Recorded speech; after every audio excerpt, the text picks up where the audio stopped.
Hay casas que no están vacías, solo están esperando a que alguien vuelva a mirarlas. Hoy te traigo la historia de Julio y de la casa que obligó a su familia a huir a medianoche. Bienvenido a Diario del Infierno. Hay recuerdos que uno quisiera arrancarse de la mente, pero regresan cada vez que cae la noche. Esta historia no es mía, es de mi familia. Yo tenía 8 años cuando vivimos en Saltillo, por un proyecto de ingeniería de mi papá. Solo iba a ser temporal, unos meses nada más. Pero bastó una sola noche para que nadie volviera a hablar del tema hasta ahora. Nos mudamos a una casa en Saltillo. La casa estaba en una colonia vieja, casi al borde de una zona semiboscosa. Era una construcción antigua y desde el primer día que llegamos se sentía el ambiente pesado. Mi mamá decía que era por lo vieja que estaba, pero mi hermano menor no lo veía así. Él tenía 3 años y desde que cruzó la puerta puso una cara que nunca había visto. Se abrazó a mi mamá y dijo que no quería entrar porque ahí vivía un hombre sucio. Creímos que era un berrinche por la mudanza, pero con los días su rechazo se volvió desesperación. No dormía, se despertaba llorando y señalando las esquinas, o decía que alguien lo observaba desde la puerta del pasillo. Mi papá, lógico como siempre, decía que solo era su imaginación de niño, pero él lo describía una y otra vez igual.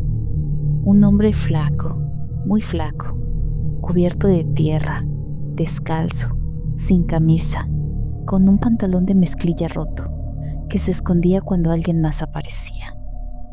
Pero para mi papá, todo tenía lógica.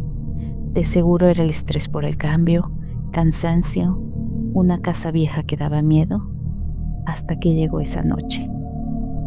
Yo recuerdo que estaba dormido, cuando escuché un grito tan fuerte que me despertó. Era mi papá. Nunca lo había escuchado gritar así. Antes de que pudiera reaccionar, él ya estaba corriendo por la casa con un cuchillo en la mano, diciéndole a mi mamá que nos llevara al carro y que saliéramos ya. Mi mamá no preguntó nada, nos cargó como pudo y nos sacó al frío de la madrugada. Desde la camioneta, con los vidrios empañados, vi a mi papá revisando cada cuarto como si fuera a enfrentarse con alguien o a algo. Cuando por fin se calmó mi papá, nos pidió que no lo interrumpiéramos. Se veía pálido, sudado, y no dejaba de mirar hacia la casa como si algo pudiera salir en cualquier momento. Mi mamá estaba temblando, yo también, pero fue lo que nos dijo lo que en ese momento nos dejó impactados. Dijo que se había despertado por un sonido, como un rasguño, uno lento y constante, como si alguien arrastrara los dedos por la madera de la puerta. Creyó que era mi hermano o yo, así que se levantó para revisar. Pero cuando abrió los ojos, notó que la puerta de su cuarto estaba entreabierta, y ahí, en la rendija, había una cabeza. Mi papá lo describió así, como un hombre extremadamente flaco, casi esquelético, con el cabello largo y sucio pegado a la cara. La piel parecía cubierta de tierra seca, como si hubiera salido de un hoyo. Sus dedos, mi papá decía que no parecían normales, que eran demasiado largos y huesudos, y se flexionaban de una forma inquietante mientras rascaba la madera. Pero lo peor no fue eso. Lo peor fueron los ojos. Dijo que eran como 2 puntos brillantes en la oscuridad, como si se reflejara una luz que no existía en el cuarto, y lo miraban fijo, con una sonrisa torcida.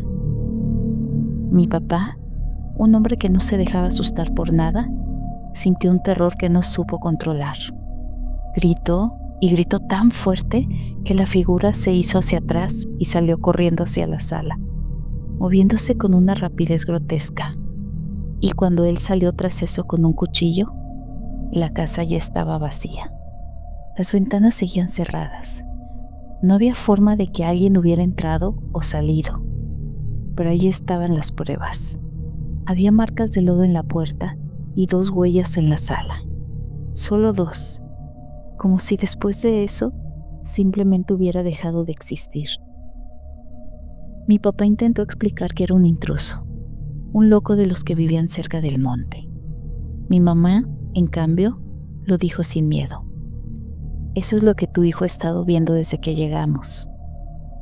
Durante 2 semanas nos quedamos en un motel. Mi papá cambió de proyecto, aceleró todo lo que pudo y en cuanto tuvo permiso, regresamos a Zacatecas. Nunca más volvimos a esa casa, ni a esa colonia, ni a Saltillo. Los días siguientes a dejar la casa, mi papá no habló del tema. Evitaba cualquier comentario que mencionara el incidente. Mantenía las luces encendidas en el motel y revisaba la puerta 3 veces antes de ir a dormir. Su silencio decía más que cualquier teoría. Yo veía en sus ojos algo que nunca le había visto. Era un miedo real.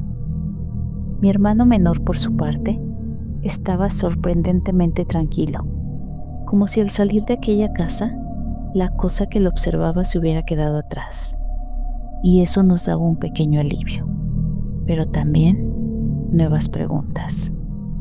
¿Por qué él podía verlo y por qué nosotros no? Con el tiempo, la explicación lógica de mi papá se volvió casi un escudo. Era un intruso, repetía siempre. Solo era eso. Pero aunque él lo dijera, su mirada siempre lo traicionaba. Esa mirada nunca volvió a ser la misma, como si temiera que en cualquier momento, al abrir los ojos en la madrugada, otra vez vería esa puerta entreabierta y esos ojos brillando. Mi mamá adoptó otra teoría.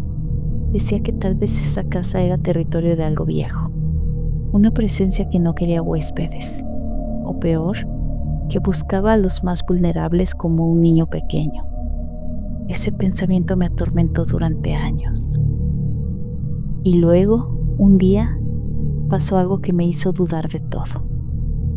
Ya de regreso en Zacatecas, mientras jugábamos en el patio, mi hermano menor se detuvo de golpe, miró hacia la barda y con total naturalidad dijo: «Ese señor ya no está aquí». Nadie supo qué responder. Mi mamá me miró sin decir nada y mi papá se quedó congelado. Y fue en ese momento cuando entendí que aunque habíamos escapado, la duda nos seguiría para siempre. Tal vez fue un intruso.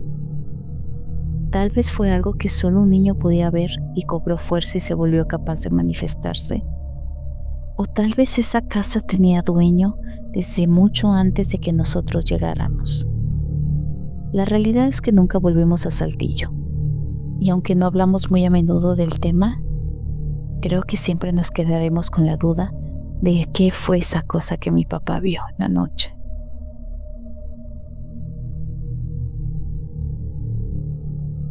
Gracias por acompañarnos a lo largo de esta historia. Si te gustó, compártela con alguien que ame el misterio como nosotros. Suscríbete para explorar juntos los rincones más oscuros de lo desconocido. Nos encantaría saber qué piensas. Y si tienes tus propias historias de terror, compártelas en los comentarios. Aquí, en Diario del Infierno, queremos conocerlas todas. Recuerda, a veces lo más aterrador no es lo que ves, sino lo que sientes cuando todo se queda en silencio. Nos vemos hasta la próxima.